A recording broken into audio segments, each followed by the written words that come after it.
Thanks, Eloise. And so here I am to talk about the housing market outlook for 2023. I want to cover three things that are really top of mind for everyone. What do higher mortgage rates mean for house prices and sales volumes next year? What's happening in the rental market, really important for private landlords and investors considering buy-to-let. And then just my thoughts around the key themes we should all have in mind as we look forward to next year.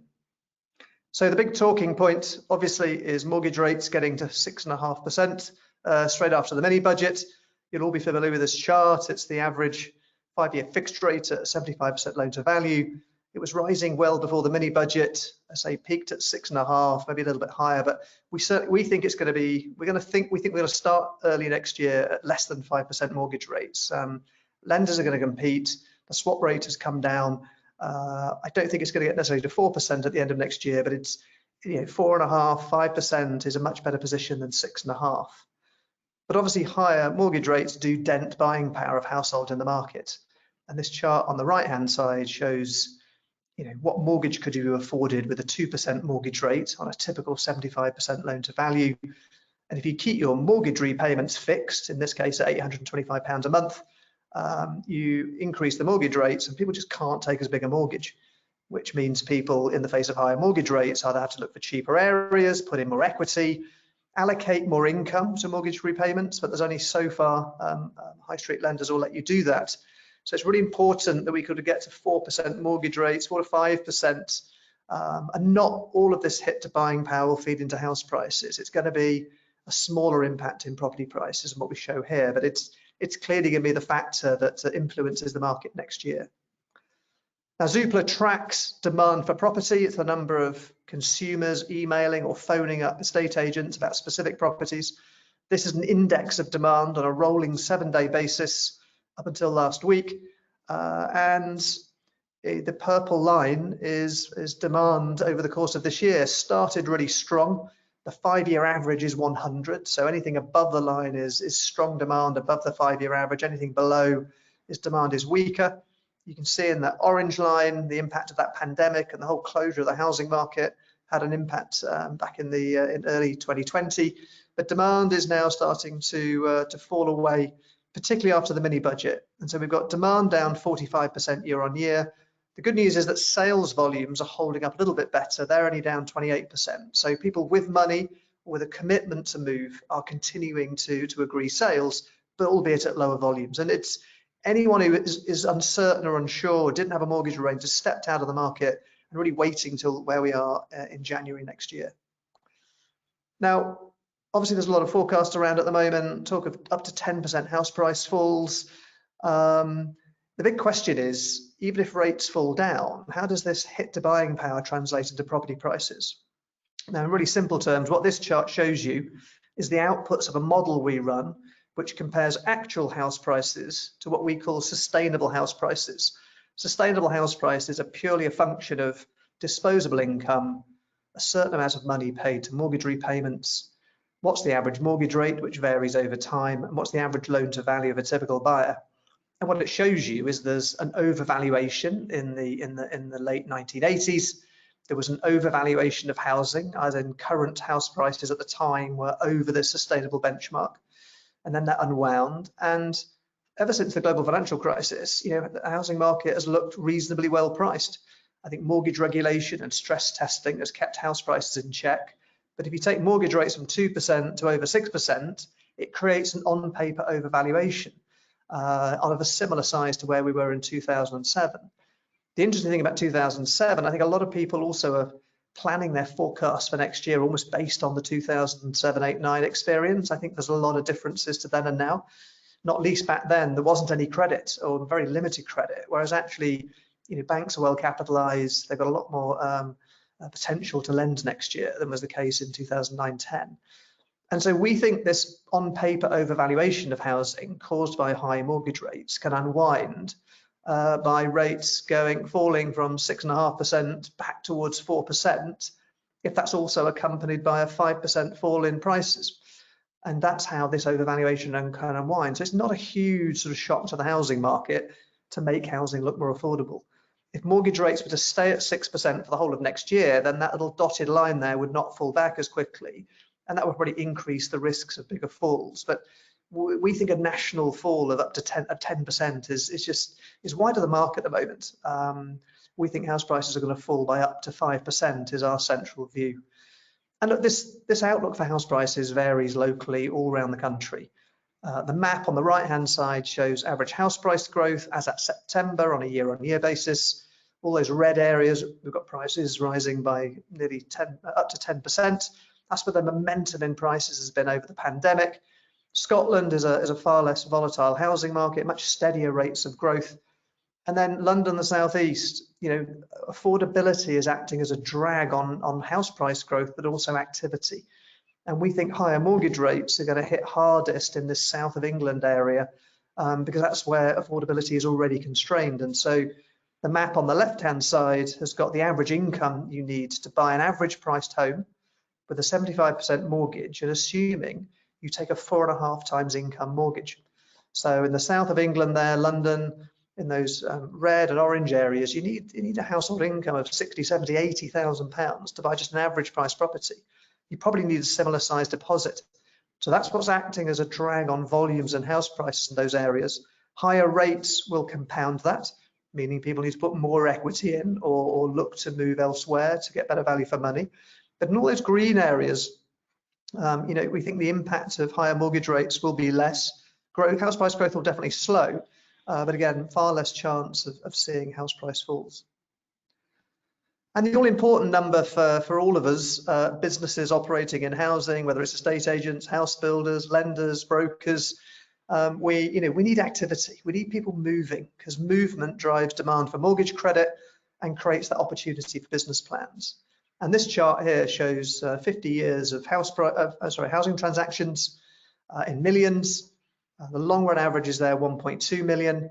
You can see how the pandemic in 2021 really led to, or 2020 feeding into 21, led to a really big spike up in transaction volumes. That's really boosted people's business and the demand for mortgage credit. 2022 looks like it's going to be about 1.3, which is still above average. The pandemic continuing to stimulate demand for housing. And at the moment, we think volumes are going to drop back towards 1 million next year. And as I'll talk about later, I'm optimistic about some of the drivers for people to need to move home. And I think even with rates at 4 to 5% in terms of mortgage rates, I still think we're going to get sort of potentially more movement than people think. Now that's the sales market. The rental market is really important. Buy-to-let's been a big part of lenders' growth. What private landlords are up to is driving buy-to-let demand. And I think the big challenge in the rental market at the moment is we haven't seen much growth in the stock of rented homes. Ever since those tax changes in 2016 and a whole range of other factors, we've just seen landlords sort of go slower on net new investment. So private landlords selling up or rationalizing their portfolios or selling a property to pay down debt or a property that's expensive to run. The people sort of exiting the market have been offset or have matched the pace at which new entrants have come into the market. And we're certainly seeing new landlords coming into the market, and we're seeing a lot of corporate investors coming in, institutions and other types of investors. But this chart here shows the total number of private rented homes in Great Britain. It doubled in size from the early 2000s by the middle of the 2010s, but it since has gone sideways. And I think this consolidation, sadly, is going to continue. So we are going to continue to see investors come into the market, but there are a lot of headwinds to that. But there's still a really strong case for having buy-to-let or a rented property as part of a balanced portfolio for the right type of landlord. Now that scarcity of homes for sale, because it added to supply, as we've opened up the economy, the demand for rented accommodation has grown. Higher mortgage rates are going to trap more renters in the rental market, which boosts demand even more. And we've just had this scarcity of rental supply, and we've had this stronger and stronger demand, and so rents are rising at pace. And so this chart shows annual rental growth across a selection of big cities across the UK from March, June and September this year compared to the 5-year annual average. And you can see here in London, we're up at 16%, Manchester just over 14%, all the way down to Hull and Leicester down at 8%. But this is strong rental growth, above earnings growth, and well above the 5-year average. And I think I think, and this is great to support buy-to-let landlord cash flows. It's great to support them potentially not having to do too much in the face of higher mortgage rates. I think the other thing I would say about this chart is this is for new lets. This is when people take a new tenancy, a property becomes vacant, it goes on the market, the rent is reset at the market rent.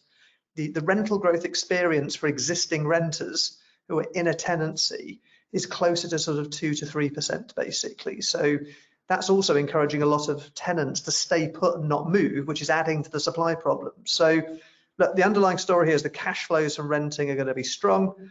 But obviously what we've got to think about is, what does this mean with higher mortgage rates? And so, and what does it mean for landlords making new investment decisions and how much equity they have to put in? And so this map shows average gross rental yields as at September this year. Anywhere in dark green here is yield is less than 4.5%. Red is over 6.5%. So we've certainly seen house prices going up, pushing down on yields.